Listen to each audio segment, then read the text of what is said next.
Hello all of you, कैसे हो आप सब। आई होप आप सब ठीक होंगे, अपने घर में होंगे और सेफ होंगे।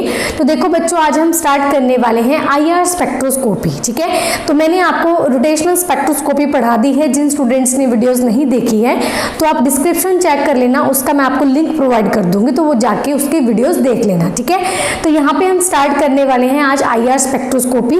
देखो ये बहुत ही ज़्यादा इंपॉर्टेंट है। जैसे आईआर स्पेक्ट्रोस्कोपी है, एनएमआर स्पेक्ट्रोस्कोपी है, रोटेशनल स्पेक्ट्रोस्कोपी है। ठीक है, अलग अलग जैसे ये स्पेक्ट्रोस्कोपी, तो ये सारी बहुत ज़्यादा इंपॉर्टेंट है।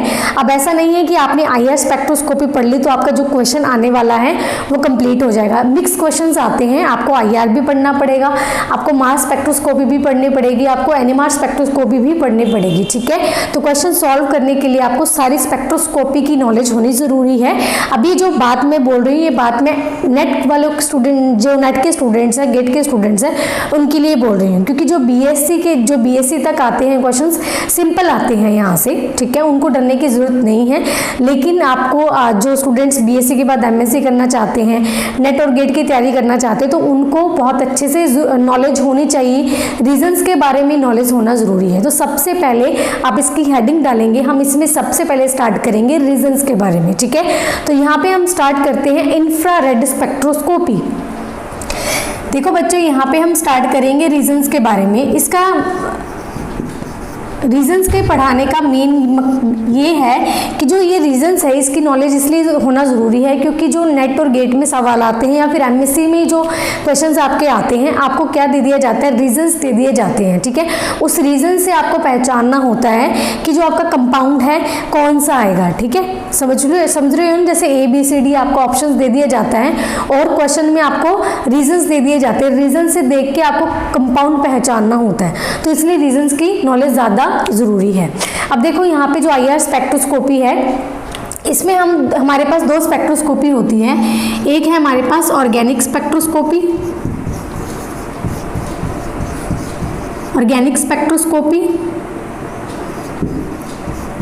और second one is inorganic spectroscopy. ठीक है, स्पेक्ट्रोस्कोपी।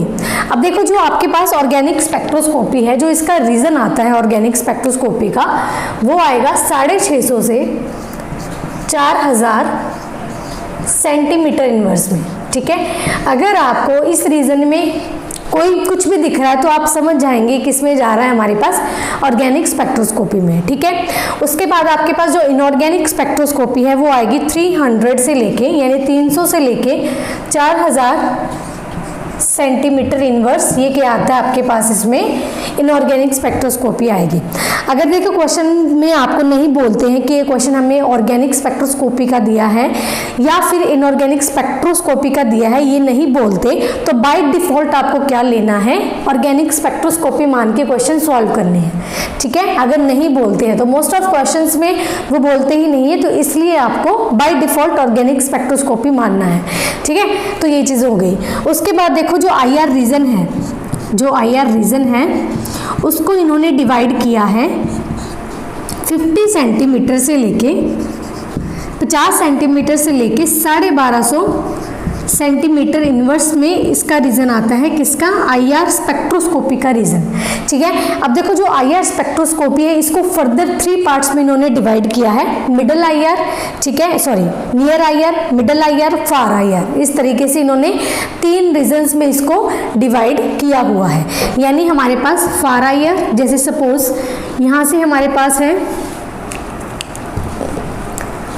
50 सेंटीमीटर और इधर है हमारे पास 1250 सेंटीमीटर। यानी मैं तो यही बोल रही हूँ ना, अगर इसके और इसके 50 सेंटीमीटर और 1250 सेंटीमीटर के बीच में अगर आपके कोई भी बैंड्स अगर आपको दिखाई देते हैं तो वो किस में जाएंगे, आपके पास आईआर में। ठीक है, अभी यहाँ से हम क्या बात करें, 50 से लेके 1250 तक, तो इसको इन्होंने क्या किया, 3 पार्ट्स में इसको डिवाइड किया। जैसे मैं यहाँ पे मैं एक बॉक्स बना लेती हूँ,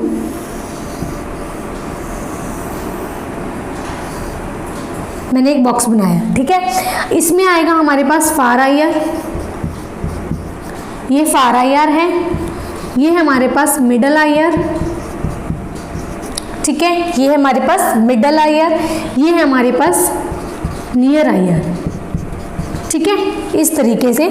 अब जो ये फार IR है ये चलता है हमारे पास 50 सेंटीमीटर से लेके 650 सेंटीमीटर तक, ठीक है, 50 से लेके 650 सेंटीमीटर तक ये आएगा हमारे पास फार IR। अब 650 से लेके हमारे पास यानी 650 सेंटीमीटर से लेके 4000 सेंटीमीटर इनवर्स तक आएगा हमारे पास मिडल IR। उसके बाद यहाँ से 4000 से लेके 1250 तक हमारे पास क्या आएगा, ये वाला नियर IR, ठीक है, समझ में आ गई। तो ये हमारे पास रीजंस इसके चलते हैं, समझ में, आई होप आपको समझ में आया होगा। तो यहाँ पे मैंने गलती कर दी, ये आएगा यहाँ पे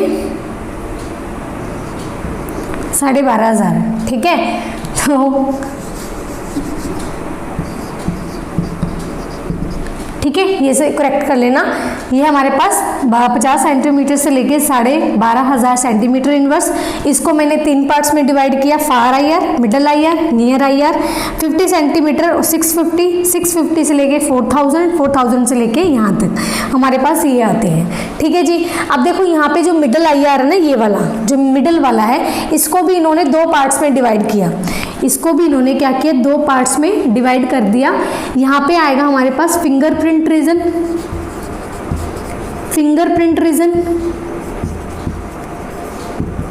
इधर है हमारे पास फंक्शनल ग्रुप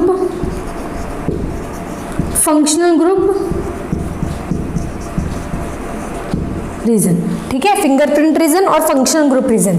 अब देखो कहाँ से कहाँ तक, 650 से यहाँ से 4000 तक, 650 सेंटीमीटर से लेके अगर हम 4000 सेंटीमीटर इनवर्स तक देखें तो इसमें हमारे पास फिंगरप्रिंट रीजन भी आते हैं और फंक्शनल ग्रुप रीजन्स भी आते हैं।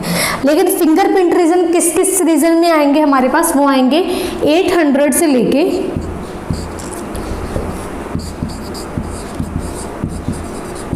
यहाँ तक आएंगे हमारे पास 800 से लेके 1450 सेंटीमीटर इनवर्स, इसमें आएगा फिंगरप्रिंट रीजन। और ये आएगा हमारे पास 1450 से लेके 4000 सेंटीमीटर इनवर्स, ये किस में चला जाएगा, फंक्शनल ग्रुप रीजन में, ठीक है। आई होप आपको दिख रहा होगा, ठीक है, नहीं दिख रहा होगा तो मैं सेट कर दूंगी कैमरे को। तो यहाँ पे क्या है हमारे पास, इसको मैंने डिवाइड किया। सबसे पहली बात है बच्चे, आपको रीजंस के बारे में नॉलेज होना जरूरी है। अगर आपको रीजंस का नहीं पता होगा तो आप क्वेश्चन ही अटेम्प्ट नहीं कर पाओगे, ठीक है। इसकी कंडीशंस मैं आपको पढ़ाती हूँ कि IR की कंडीशन क्या होनी चाहिए। वो कंडीशंस तो हमें याद रखनी है, लेकिन सबसे ज्यादा जो इंपॉर्टेंट होता है क्वेश्चन को अटेम्प्ट करने का, वो है हमारे पास रीजंस को पहचानना, ठीक है, कि रीजंस किस किस में आ रहा है, ऑर्गेनिक रीजन क्या होता है, इनऑर्गेनिक रीजन किस में आएगा, IR की जो हमारे पास कौन से रीजन में हम IR देख सकते हैं, क्लियर है। उसके बाद इसको डिवाइड किया हुआ है, like far IR, middle IR, near IR। Middle IR है उसको भी 2 पार्ट्स में डिवाइड कर दिया, फिंगरप्रिंट और फंक्शनल ग्रुप। ये सारा मैं आपको बताऊंगी कि फिंगरप्रिंट रीजन और फंक्शनल ग्रुप रीजन क्या होते हैं, ये सारे इसकी डेफिनेशंस क्लियर करेंगे हम, ठीक है। लेकिन सबसे पहले मैंने आपको एक टेबल बना दिया, ठीक है। टेबल को आप क्या करेंगे, जैसे मैंने स्टार्ट करा IR, तो एक टेबल जो फ्रंट वाला पेज है उस पर आप रीजंस लिख लेना। अलग से लिख लेंगे तो आसान होगा, ठीक है। अगर अलग अलग पेज पे लिखेंगे थोड़ा मुश्किल हो जाता है याद करना उसको। तो ये अपनी फ्रंट नोटबुक पे इसको उतार लेना, ठीक है। जैसे जैसे मैं रीजंस और बताते जाऊंगी वहाँ फर्स्ट पेज पे ऐड करते जाना, जिसके आपको क्या है, जब भी आप पढ़ोगे तो आप उसको रिवाइज करते रहो और आपको याद हो जाएगी चीज़ें, ठीक है। अब हम करते हैं आगे, हमारे पास जो IR स्पेक्ट्रोस्कोपी की कंडीशंस क्या होती हैं वो हम यहाँ पे देखते हैं, ठीक है। इसका आप स्क्रीनशॉट ले लीजिए। पहले हेडिंग डालेंगे कंडीशंस ऑफ IR स्पेक्ट्रोस्कोपी। तो पहली कंडीशन बच्चे आप लिखेंगे यहाँ पे कि IR स्पेक्ट्रोस्कोपी होने के लिए कंडीशंस क्या होनी ज़रूरी है। तो IR इसमें क्या आएगा कि हमारे पास जो भी IR स्पेक्ट्रोस्कोपी है, ठीक है, IR स्पेक्ट्रोस्कोपी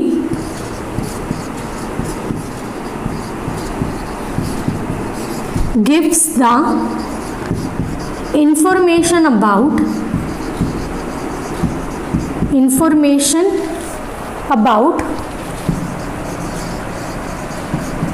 functional group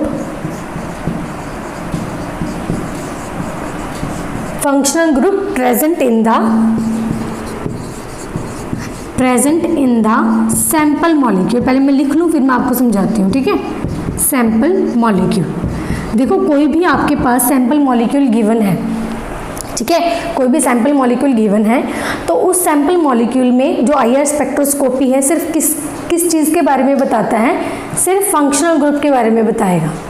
यानी हमारे पास कोई भी 4 ऑप्शंस दिए हैं, एक ऑप्शन में आपके पास कीटोनिक ग्रुप लगा है, दूसरे ऑप्शन में आपके पास कोई भी कार्बोक्सिलिक ग्रुप लगा है, तीसरे ऑप्शन में आपके पास कुछ भी मतलब कोई भी ग्रुप से आपके पास अटैच है इसमें, ठीक है, तीसरे ऑप्शन में आपके पास कोई भी फंक्शनल ग्रुप अटैच नहीं है, चौथे में भी अटैच नहीं है, आपको 4 ऑप्शन इस तरीके से दे दिए।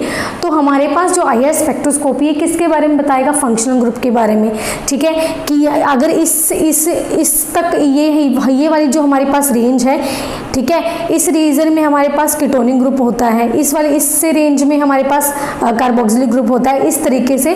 तो आप यहाँ पे पहचान सकते हैं कि रीजन्स को देख के कि हमारे पास फंक्शनल ग्रुप इस मॉलिक्यूल में कौन सा प्रेजेंट है। समझ में आ रही है? तो ये किसकी हमें नॉलेज देता है, फंक्शनल ग्रुप की।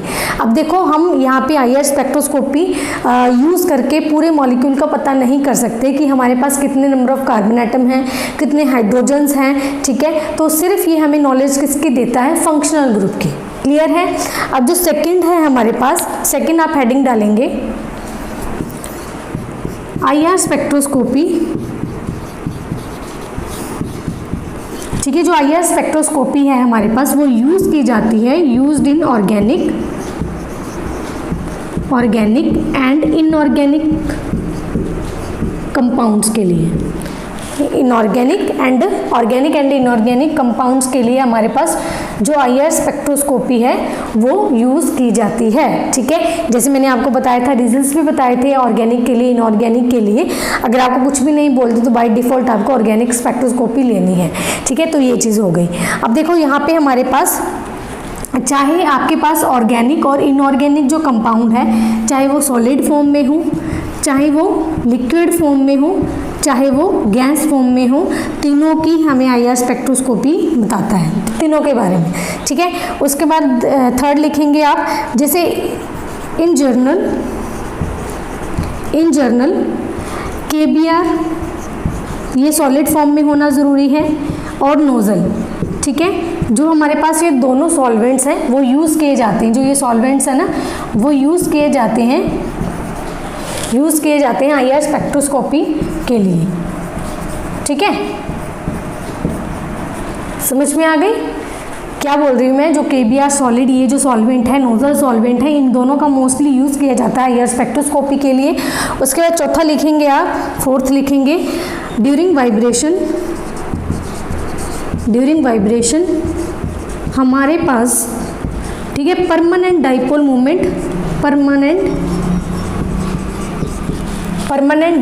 Moment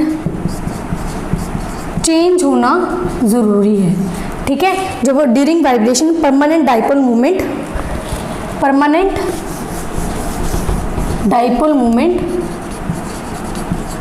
must be change. अगर यहाँ पे डाइपोल मोमेंट हमारा चेंज होता है तो ही हमारे पास जो मॉलिक्यूल है वो IR एक्टिव होगा, ठीक है। फॉर एग्जांपल इसके मैं एग्जांपल आपको देती हूँ ऊपर, ये जो फोर्थ है ना, इसके एग्जांपल मैं आपको ऊपर देती हूँ। जैसे ये देखो बच्चे, यहाँ पे हमारे पास होमोडाइएटॉमिक मॉलिक्यूल को छोड़ के, ठीक है, होमोडाइएटॉमिक मॉलिक्यूल को छोड़ के बाकी जो भी हमारे पास मॉलिक्यूल होंगे वो हमारे IR स्पेक्ट्रोस्कोपी देंगे, ठीक है। जैसे कि हमारे पास HCl है, ठीक है। अब यहाँ पे इनमें वाइब्रेशन हुई, इस मॉलिक्यूल में मैंने क्या करा, ये है, इसमें बॉन्ड है, इस बॉन्ड को या तो मैंने खींच दिया, बेंड कर दिया, कुछ भी कर दिया, इसमें क्या आएगा, वाइब्रेशन के दौरान इसमें डाइपोल मूवमेंट आएगा, यानी जो H है वो तो पॉजिटिव हो जाएगा, ये जो क्लोरीन है ये पार्शियल नेगेटिव हो जाएगा, यानी इसमें क्या आ गया, हमारे पास एक परमानेंट डाइपोल मूवमेंट आया है, ठीक है। तो जिसके कारण ये हमें IR स्पेक्ट्रोस्कोपी देगा, यानी ये क्या होगा हमारे पास IR एक्टिव, ये मॉलिक्यूल क्या होगा, IR एक्टिव, यानी IR स्पेक्ट्रोस्कोपी देगा। अगर हम बात करें O2 मॉलिक्यूल की, ठीक है, अगर हम O2 की बात करें, किसकी, O2 की, तो ये क्या होता है हमारे पास, इस तरीके से जैसे मर्जी, चाहे इसको खींचो चाहे इसको बेंड करो, इसमें कुछ भी चेंज नहीं आएगा, क्योंकि ऑक्सीजन, ये ऑक्सीजन है, ये भी ऑक्सीजन आ, तो जितना ये बॉन्ड यहाँ पे लेके जा सकता है उतना ही ये बॉन्ड यहाँ पे लेके जा सकता है, ठीक है। तो नेगेटिव दोनों पे ही नेगेटिव आ सकता है, इस पे भी और इस पे भी।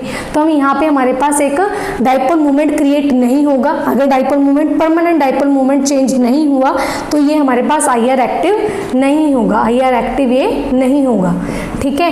तो इसलिए मैं क्या बोल रही हूँ, होमोडाइएटॉमिक मॉलिक्यूल को छोड़ के बाकी जो हमारे पास मॉलिक्यूल, डाइटॉमिक मॉलिक्यूल्स होते हैं वो IR एक्टिव होते हैं, ठीक है, होमो को छोड़ के। क्लियर है?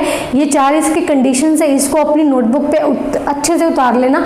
और ये जब भी आप IR स्पेक्ट्रोस्कोपी का सवाल जब सॉल्व करते हो तो सबसे पहली बात रीजंस का आपको पता होना चाहिए, दूसरी बात आपके पास कंडीशंस का, ये जो 4 कंडीशंस है इनका आपका पता होना ज़रूरी है, ठीक है। आगे हम करते हैं, इसका आप स्क्रीनशॉट ले लीजिए। अब हेडिंग डालेंगे आप types of fundamental vibrational modes, ठीक है। तो हेडिंग डालिए टाइप्स ऑफ फंडामेंटल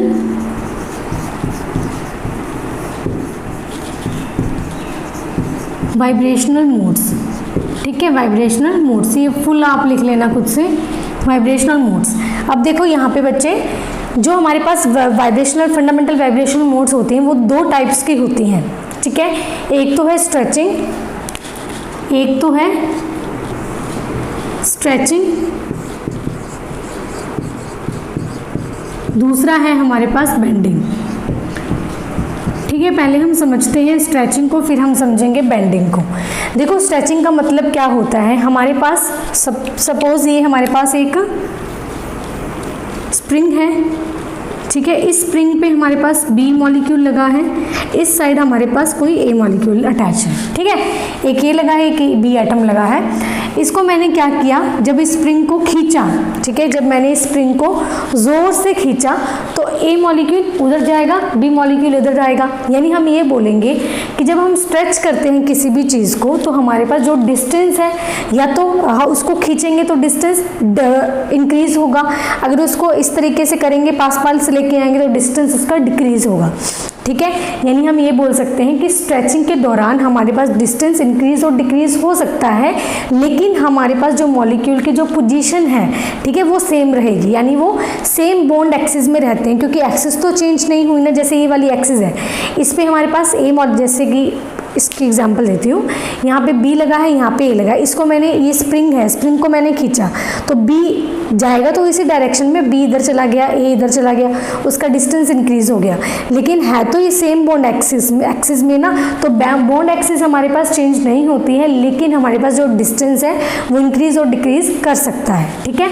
अगर हम बेंडिंग की बात करें, ठीक है, अगर हम बेंडिंग की बात करें तो बेंडिंग में क्या होगा, जैसे ये हमारे पास है एक स्प्रिंग, यहाँ पे B, यहाँ पे A, यहाँ पे इसको मुझे क्या करना है, बेंड। तो बेंड करने के लिए मुझे क्या करना पड़ेगा, इसको मोड़ना पड़ेगा ऐसे, ठीक है, इसको इस तरीके से मोड़ना पड़ेगा। तो जिसके कारण हमारे पास जो डिस्टेंस यानी जिसके कारण हमारे पास जो पोजीशन है A और B एटम की, वो दोनों ही क्या हो रही है, चेंज हो रही है। क्लियर है? समझ में आया आपको? अब देखो स्ट्रेचिंग, यानी स्ट्रेच करने के लिए हमारी सबसे ज़्यादा एनर्जी लगती है देन बेंडिंग, क्योंकि बेंड तो हम फिर भी आराम से कर सकते। अगर बेंड में इतना भी करूँ, सपोज ये वाला है, ठीक है, मॉलिक्यूल इधर है, अगर इसको थोड़ा सा बेंड कर दूँ तो मतलब कुछ ना कुछ उसमें चेंज होगा, इंटरन्यूक्लियर एक्सिस ही चेंज हो जाएगी। अगर स्ट्रेच कर रही तो स्ट्रेच में क्या है, थोड़ा सा से काम नहीं चलेगा, ठीक है, हमें इसको क्या करना पड़ेगा, स्ट्रेच करना पड़ेगा, जिससे उसका जो डिस्टेंस है पिछला, उसका इंक्रीज हो या फिर डिक्रीज हो, ठीक है। तो इसमें हमारे पास मैक्सिमम एनर्जी चाहिए होती है, ठीक है। मॉलिक्यूल को खींचने के लिए इसमें एनर्जी क्या लगती है, हमारे पास मैक्सिमम लगती है। अब जिसके कारण, अगर स्ट्रेच के कारण हमारे पास एनर्जी मैक्सिमम लग रही है, तो हम बोलेंगे उसका जो वेव नंबर होता है वो भी क्या होगा, ज़्यादा। जितनी एनर्जी ज़्यादा होगी उसका वेव नंबर उतना ही ज़्यादा होगा, वेव लेंथ हमारे पास क्या होगी, कम होगी, ठीक है। जो हमारे पास स्ट्रेचिंग बैंड्स आती हैं उसकी एनर्जी ज़्यादा होती है, वेव नंबर ज़्यादा होता है, लेकिन वेव लेंथ क्या होगा, कम होगा, ठीक है। अब अगर इसकी बात करें बेंडिंग में, तो इसमें एनर्जी कम लग रही है, वेव नंबर कम होगा, लेकिन इसके जो वेवलेंथ है वो ज़्यादा आएगी, ठीक है। इस तरीके से समझ में आ गया। अब जो हमारे पास स्ट्रेचिंग है, इसको भी हमने 2 पार्ट्स में डिवाइड कर दिया, जैसे सिमेट्रिक स्ट्रेचिंग सिमेट्रिक स्ट्रेचिंग और असिमेट्रिक स्ट्रेचिंग।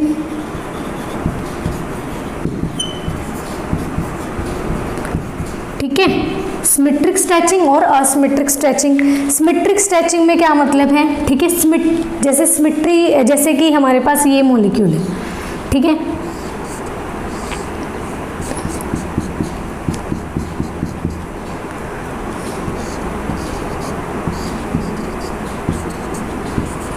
ठीक है, मैंने क्या करा सिमेट्रिक स्ट्रेचिंग में, मैंने ये जो कार्बन और हाइड्रोजन है इसकी लेंथ मैंने खींच दी। ठीक है, इधर से भी पकड़ के खींच दिया और इधर से भी पकड़ के खींच दिया। ठीक है, दोनों को क्या करा, ये जो बॉन्ड है दोनों को मैंने खींच के लंबा कर दिया। ठीक है, तो इसका मतलब क्या है, ये सिमेट्रिक स्ट्रेचिंग है, यानी मैं इधर से भी खींच रही हूँ, इधर से भी खींच रही हूँ। लेकिन असिमेट्रिक में क्या आएगा, असिमेट्रिक में लाइक ये वाला ही है, ये हाइड्रोजन, ये हाइड्रोजन,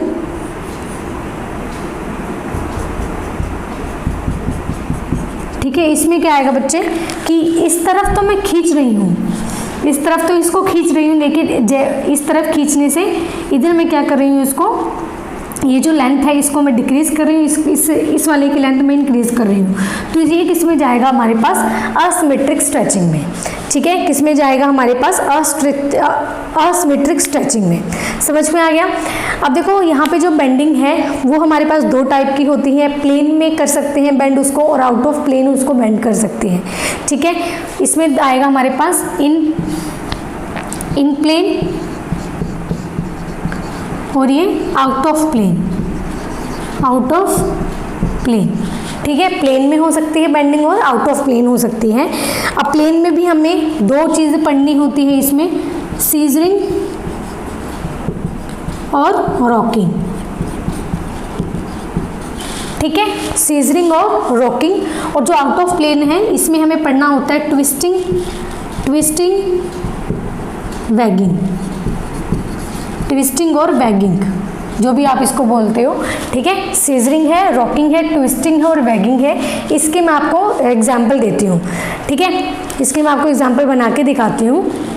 अब देखो ये हमारे पास थे टाइप्स ऑफ फंडामेंटल वाइब्रेशन। पहले हम इसके एग्जाम्पल देख लेते हैं। देखो इसके एग्जाम्पल हम देखते हैं सबसे पहले सीजरिंग की।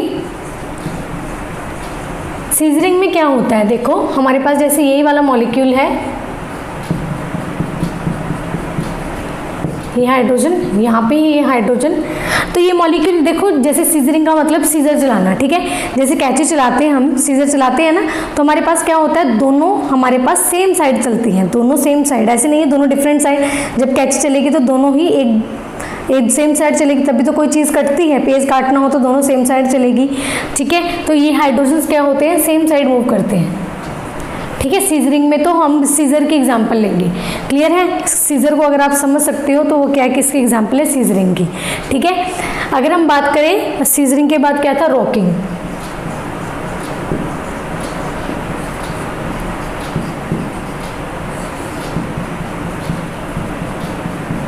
इसमें क्या होता है कि अगर ये मॉलिक्यूल इस साइड मूव कर रहा है, ठीक है, तो ये मॉलिक्यूल इस साइड करेगा।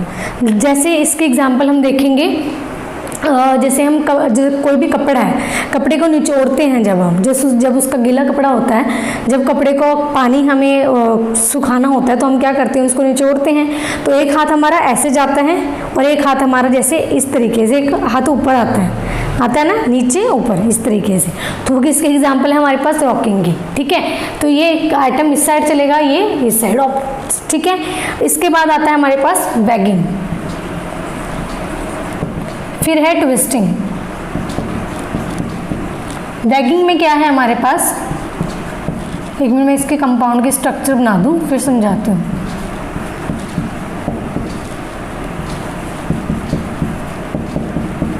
ठीक है, देखो ये जो मॉलिक्यूल है, ये जो हाइड्रोजन, ये वाला hydrogen, positive positive positive positive का मतलब है कि दोनों मॉलिक्यूल सेम साइड मूव करते हैं, मतलब अबव द प्लेन। ठीक है, ऐसे मान लो अबव द प्लेन क्या करेंगे, मूव करेंगे ये दोनों ही। ठीक है। लेकिन ट्विस्टिंग में क्या होता है, एक molecule above the plane move करता है, दूसरा molecule below the plane move करता है, ठीक है। ये भी ऊपर, जैसे कि ये ऊपर की तरफ आएगा, ये दोनों नीचे रह जाएंगे। अब इसमें क्या है, ये मॉलिक्यूल एक ऊपर की तरफ और एक नीचे की तरफ रह जाएगा, ठीक है। ये ट्विस्टिंग में होता है, ठीक है, समझ में आ गया। तो ये हमारे पास types of fundamental vibrational modes, ये मैंने आपको सिखा दी है। आगे हम करते हैं, इसका आप स्क्रीनशॉट ले लीजिए पहले। देखिए अब आप हेडिंग डालेंगे नंबर ऑफ वाइब्रेशनल मोड्स, ठीक है। तो हेडिंग डालें नंबर ऑफ वाइब्रेशनल मोड्स कैसे निकालते हैं, ठीक है। ये क्वेश्चन आपके एग्जाम में आता है, तो काफ़ी स्टूडेंट्स इसको करके भी आते हैं और काफ़ी इसको छोड़ के भी आते हैं, ठीक है। तो छोड़ना नहीं है, बहुत इजी है ये वाला क्वेश्चन, अगर आ जाए तो बहुत अच्छी बात है। तो यहाँ पे देखो किस तरीके से निकालते हैं। इसका फॉर्मूला होता है 3n minus rotational mode plus transitional mode, ठीक है। ये होता है इसका फॉर्मूला। अब देखो हमारे पास क्या है, इसमें दो हमारे पास मोड्स आते हैं इसमें, एक तो लीनियर, एक आता है नॉन लीनियर। जो हमारे पास मॉलिक्यूल है वो दो तरीके के होते हैं, एक तो लीनियर मॉलिक्यूल, एक नॉन लीनियर मॉलिक्यूल, ठीक है। जो लीनियर मॉलिक्यूल है इसमें आएगा 3n-5, ठीक है, 3n-5, और इसमें आता है 3n-6, ठीक है। लीनियर को भी हम दो पार्ट्स में डिवाइड करेंगे, स्ट्रेचिंग और बेंडिंग। स्ट्रेचिंग और बेंडिंग, स्ट्रेचिंग निकालना है तो आपको ये वाला फॉर्मूला लगाना है n-1, ठीक है। इसको ही मैंने डिवाइड किया है, देखो n-1, ठीक है। अब इसमें कितने रह गए, 2n-4, ठीक है। अब इसमें भी सेम है, स्ट्रेचिंग और बेंडिंग। स्ट्रेचिंग के लिए n-1 कितने बचे, 2n बच गए, पीछे n यहाँ पे यूज़ कर लिया, एक यहाँ पे यूज़ कर लिया, तो 2n-5, ठीक है। तो ये ऐसे निकालते हैं हम, एग्जाम्पल से करवाऊंगी तो सब में समझ में आएगा। अगर देखो, अगर आपके पास ट्रांजिशन स्टेट और एक्टिवेटेड कॉम्प्लेक्सेस हैं, एक्टिवेटेड कॉम्प्लेक्स है, तो उसमें क्या है आपके पास, इसमें जैसे कि स्ट्रेचिंग और बेंडिंग दोनों आएंगे। स्ट्रेचिंग और बेंडिंग हमारे पास क्या आएंगे, दोनों आएंगे, लीनियर और नॉन लीनियर, लीनियर और नॉन लीनियर, जिसमें लीनियर में हमारे पास 3n-6 आएगा और नॉन लीनियर में हमारे पास 3n-7 आएगा, ठीक है। बस इसको भी आगे डिवाइड कर लेना आप, स्ट्रेचिंग और बेंडिंग में, स्ट्रेचिंग और बेंडिंग में, स्ट्रेचिंग n-1 जैसे ये हैं, जितने बच गए 2n-5 बचा वो इसमें चल जाएगा, n-1 किस में जाएगा, स्ट्रेचिंग में, बेंडिंग में, 2n-6 बेंडिंग में, ठीक है। तो इस तरीके से अब देखो, इसकी मैं आपको एग्जांपल देती हूँ। एग्जांपल लेते हैं हम इसकी H2O की, तभी आपको समझ में आएगा। अब देखो मेरे यहाँ पे क्या होता है, इसकी स्ट्रक्चर ऐसे होती है, ये लीनियर है या फिर नॉन लीनियर है, नॉन लीनियर में आ जाएगा ना, ये क्या है हमारे पास, नॉन लीनियर। तो नॉन लीनियर का केस है, तो हम कहाँ पे आ गए, यहाँ पे, ठीक है। दैट मीन्स हमें क्या निकालना पड़ेगा इसमें, सबसे पहले हम निकालते हैं इसमें number of vibrational mode. Number of vibrational mode निकालने का फॉर्मूला क्या है, 3n-6, तो 3n-6, ठीक है। समझ में आ रही है, n क्या है, नंबर ऑफ एटम्स कितने हैं, 1 2 3, ठीक है। तो कितना आ गया, कितना आ गया, 3 -6 9 -6 3, तो नंबर ऑफ वाइब्रेशनल मोड कितने आ गए, 3 आ गए, ठीक है। अब हम निकालें यहाँ पे नंबर ऑफ स्ट्रेचिंग मोड और नंबर ऑफ बेंडिंग मोड, ठीक है। स्ट्रेचिंग मोड के लिए n-1, तो n कितना है इसमें, 3 1 2 3 3 -1 2, स्ट्रेचिंग मोड कितने हैं 2। बेंडिंग के लिए हम ये फॉर्मूला यूज करेंगे 2n-5, जिसमें 2, 3-5, 6-5, 1। तो 1 क्या आ गया हमारे पास नंबर ऑफ बेंडिंग मोड। ठीक है, तो इस तरीके से जैसे नंबर ऑफ वाइब्रेशन मोड 3, जैसे भी आए आपके पास, जैसे भी मॉलिक्यूल है, जैसे CO2 हम एग्जांपल लेंगे अभी, तो CO2 किस में जाएगा, उसकी जो शेप होती है ना CO2 की, ये आएगी ना, तो ये किस में जाएगा हमारे पास लीनियर के केस में। तो लीनियर के केस में हम यही वाला यूज़ करेंगे। नॉन लीनियर आ जाए तो हमारे पास ये वाला यूज़ करेंगे। मोस्टली आप ये वाला यूज़ करोगे। लीनियर तो कुछ कुछ होते हैं, ठीक है, जिसमें आप ये वाला यूज़ करोगे। मोस्टली हमारे पास नॉन लीनियर कंपाउंड्स होते हैं जिसमें आप ये वाला फॉर्मूला यूज़ करोगे। क्लियर है। अगर हम बात करें CO2 की, मैं करवा देती हूँ 2-4 एग्जाम्पल, बाकी मैं आपको एज अ होमवर्क दूंगी करने के लिए, उसको सॉल्व कर लेना, आपकी प्रैक्टिस हो जाएगी और कुछ भी नहीं है। ठीक है, तो अगर मैं इसको रब कर रही हूँ, पहले इसका आप स्क्रीनशॉट ले लीजिए। ठीक है, और एग्जाम्पल मैं आपको करवाती हूँ।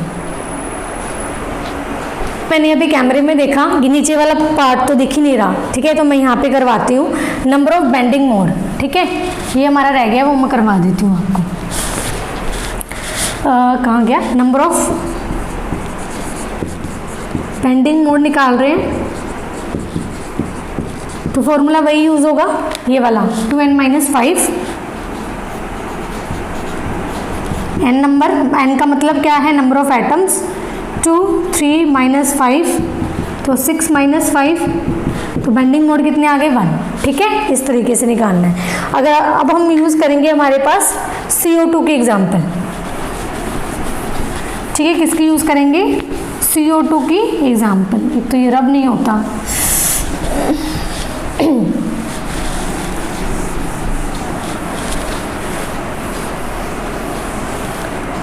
हाँ जी, CO2 के एग्जाम्पल नंबर 2, CO2 जिसकी शेप होती है हमारे पास ये क्या है हमारे पास, किस में जाएगा, किस में जाएगा, ये हमारे पास लीनियर में जाएगा। तो वही सबसे पहली चीज नंबर ऑफ वाइब्रेशनल मोड। तो वाइब्रेशनल मोड क्या होते हैं हमारे पास, 3n-5। n मतलब क्या होता है, नंबर ऑफ एटम्स, तो 3 है, ऑक्सीजन, कार्बन, ऑक्सीजन, तो यहाँ पे 3। ठीक है, कितने आ गए, 4। ठीक है, 4 हमारे पास क्या आ गए, क्या आया हमारे पास, वाइब्रेशनल मोड्स। ठीक है, उसके बाद स्ट्रेचिंग मोड्स निकालने हैं, तो फॉर्मूला n-1, 3-1, 2 आ गया। अगर बेंडिंग निकालने हैं तो फॉर्मूला 2n-4, 2, 3 मॉलिक्यूल है 4, 6-4, 2 नंबर ऑफ बेंडिंग मोड्स। ठीक है, इस तरीके से आपको निकालने, समझ में आ गया। ठीक है, समझ में आ गया। PCl की अगर एग्जांपल हम लें तो इसमें भी बहुत इजी है, तो नॉन लीनियर में जाएगा वो। ठीक है, तो मैं आपको एग्जांपल्स बता देती हूँ यहाँ पे, लीनियर नॉन लीनियर आप डिसाइड करेंगे। ठीक है, मैंने ये बता दें लीनियर नॉन लीनियर आपको पहचानना होता है। तो एग्जाम्पल्स मैं आपको यहाँ पे देती हूँ एज अ होमवर्क, और मुझे आपको जो उसके जो सोल्यूशंस हैं क्या है, नंबर ऑफ वाइब्रेशनल मोड्स क्या आई हैं, स्ट्रेचिंग मोड्स क्या आई हैं, बेंडिंग मोड्स क्या आई हैं हमारे पास, वो आपको मुझे क्या बताना है, कमेंट सेक्शन में बताना है। ठीक है, कमेंट करके कि मैम इसका आंसर ये आएगा PCl5 का। ठीक है, तो अलग अलग मैं जैसे एग्जांपल दूंगी वैसे वैसे मेंशन कर देना, मैं सभी का चेक कर लूंगी। ठीक है, तो ये है हमारे पास। आगे मैं आपको होमवर्क देती हूँ और आगे मैं आपको करवाती हूँ। ठीक है, इसका स्क्रीनशॉट ले लीजिए। देखिए, ये एग्जांपल्स हम कर लेते हैं यहाँ पे। तो देखो यहाँ पे सबसे पहले PCl5, तो PCl5 किस पे जाएगा हमारे पास, नॉन लीनियर में। देखो यहाँ से आपके पास सवाल पूछ लिया जाता है, BSc में भी आ जाता है सवाल ये। ठीक है, MSc में भी आ जाते हो, तो इसलिए आपको आना जरूरी है। ठीक है, तो PCl5 किस में जाएगा हमारे पास, नॉन लीनियर में। तो इसके लिए हमारे पास नंबर ऑफ वाइब्रेशनल मोड्स क्या होती हैं, 3n-5, 6, एक मिनट चेक कर लेते हो, 3n-6। ठीक है, 3n-6। ठीक है, तो ये होती है। अगर हमें देखना हो स्ट्रेचिंग के लिए, तो स्ट्रेचिंग के लिए हमारे पास n-1, बेंडिंग के लिए हमारे पास 2n-5। ठीक है। अब देखो यहाँ पे PCl5 में क्या है, नंबर ऑफ एटम्स बताओ कितने, 5 क्लोरीन है, एक फॉस्फोरस है, तो टोटल कितने हो गए 6। तो यहाँ पे देखें तो 3 6 -6, यहाँ पे क्या हो गया हमारे पास 18 - 6 12 क्या हो गया हमारे पास नंबर ऑफ वाइब्रेशनल मोड्स। ठीक है, भाई कैलकुलेशन चेक कर लेना, गलत हो सकती है। तो ये चीज़ हो गई। उसके बाद स्ट्रेचिंग मोड देखें तो 6 - 1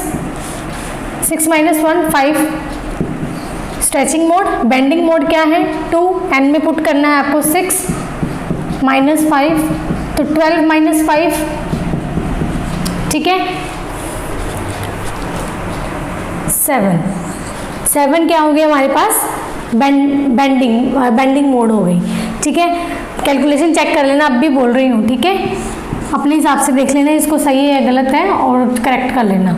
अब देखो उसके बाद हम अगर इसमें निकालें तो ये भी नॉन लीनियर में जाएगा।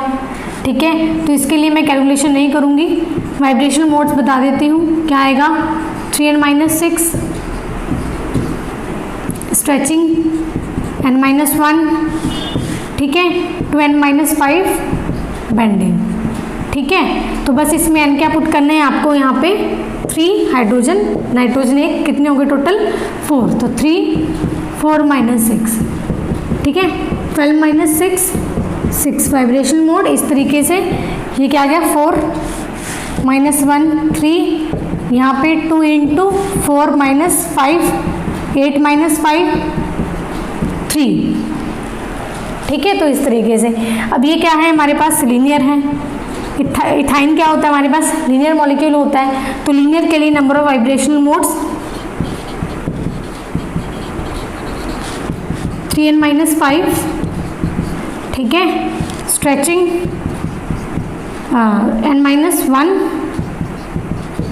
Bending 2n - 4। ठीक है, ये चीज़ होती है, समझ में आ गया। और ये आपको मैंने होमवर्क दे दिया, ये एज अ होमवर्क, ये एज अ होमवर्क। आप एक चीज़ और कर लेना, यहाँ पे मैं आपको देती हूँ SF6 दे दिया मैंने। ठीक है, SF4 भी कर लेना, इथीन भी कर लेना। ठीक है, ये मैंने आपको और दे दी, ये भी होमवर्क है, ये भी होमवर्क है। ठीक है, तो ये कर लेना, क्लियर है। तो यहाँ पे हमने आया जो स्पेक्ट्रोस्कोपी यहाँ तक जो मैंने आपको पढ़ाया है ये सारा ही इम्पॉर्टेंट है। ठीक है, तो पहले आप क्या करेंगे, इतना पढ़ के रखेंगे। ठीक है, इतना पढ़ेंगे तभी आपको जो आगे की वीडियोस है वो समझ में आएगा। यहाँ तक मैंने करवा दिया, यहाँ तक आपके क्वेश्चन एक तो आएगा, पक्का आएगा। ठीक है, यहाँ से भी आ सकता है आपका क्वेश्चन, तो इसलिए आपको अच्छे से पढ़ना है। तो 2 मार्क्स में आपको ये पूछ सकते हैं। ठीक है, तो इसलिए आपको एग्जाम्पल्स जो हैं ये करनी है और कमेंट सेक्शन में मुझे बताना है कि PCl5 मैंने करवा दिया कि BF3 का ये आया, SF4 का हमारे पास स्ट्रेचिंग इतने हैं, बेंडिंग इतनी आई है। तो सिंपल कैलकुलेशन और कुछ भी नहीं है, बस फॉर्मूला आपको याद होना ज़रूरी है। ठीक है, डेली रिविजन करेंगे तो आपको अच्छे से याद भी हो जाएगा। ठीक है, तो जो भी टॉपिक्स हमारे रह गए हैं IR में वो मैं आपको नेक्स्ट वीडियोज़ में करवा दूंगी। 2 से 3 से 4 वीडियोज़ आ जाएंगी या मैक्सिमम 3 वीडियोज़ आ जाएंगी इसकी। एक वीडियो में इतना ही सफिशिएंट है, जितना आप पढ़ लीजिए इसको अच्छे से। ठीक है, तो मिलते हैं नेक्स्ट वीडियो में, तब तक के लिए बाय बाय।